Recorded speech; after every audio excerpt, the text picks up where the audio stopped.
Okay, good morning. Welcome to Family Math number 199a. FamilyMath199a. This is going to be a little bit more about history today than math, because kind of have a busy day and have a neat topic to cover. I just don't want to get into the details of it, but there's kind of a cool history, and it's also made a little bit of an interesting example because this French mathematician Alexander Grothendieck just died, and I wanted to tell you a little bit about him.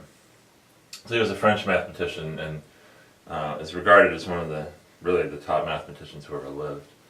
And what he did, what he brought to math was this idea of abstraction, of solving problems in a much bigger setting.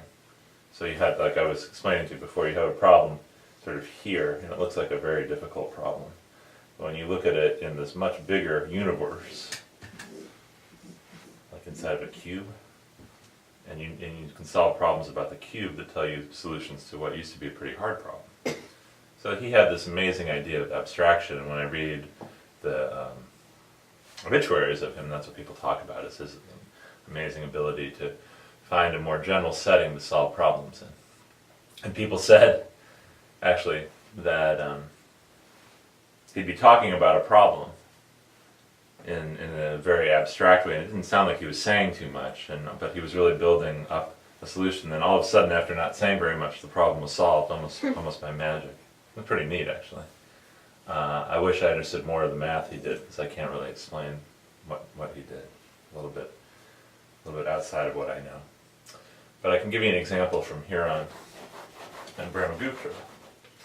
So Huron was a Greek mathematician, that he's known for this formula about triangles. If you have a triangle with A besides ABC, we make up a definition of what's called the semi-perimeter, half the perimeter.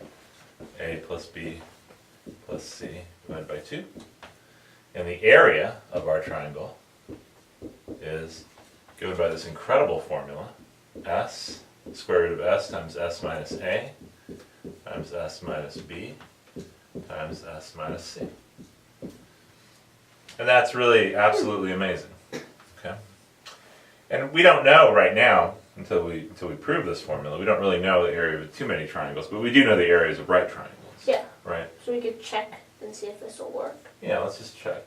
For really the simplest right triangle we know, which is a 3, 4, 5. 3, 4, 5. Or 3, 4, 5. So, what is S in this case? S would be 3 plus 4 plus 5 over 2, which is 12 over 2, which is 6. Okay, so Huron's formula tells us the area is the square root of 6 times... Let's just let the 3 be A. Okay. So 3 times 2 times 1. And what is 6 times 3 times 2 times 1? It's 6. It's square root of 6 times 3 times 2 times 1 is actually 6, because this is 6. Okay, so 6 times 6 is... 36. And the square root of 36 is? 6. 6. So the area is 6, and we already knew that because this was a right angle, and we have base times height is 12, divided by 2 is? 6. 6. So, interestingly enough, this formula comes from a slightly more general setting, if you can believe that. And that's what we're going to talk about next with this other mathematician.